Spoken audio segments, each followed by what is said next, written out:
ভিডিওটাকে শেষ পর্যন্ত দেখো। ফ্রুইট সাপের ভিডিও। এই ফলটাকে যখনই কাটতে চাইলো তো ফলটা বলে উঠলো আমি প্রেগনেন্ট।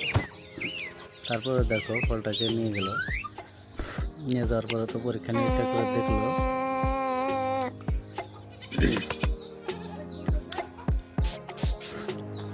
পরীক্ষা করে দেখার পরে দেখলো সত্যিই প্রেগনেন্ট। তো তারপরে এটাকে এখন সিজারিং করবে। দেখো সিজারিংয়ের প্রসেসগুলো করতেছে।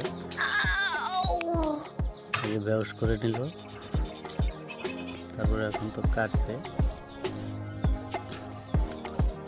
তো কাটাকাটি প্রায় সম্পূর্ণ হয়ে গেল। এখন তো ডেলিভারি করবে এটা। দেখো কতগুলো বাচ্চা ভিতরে। ওয়াও।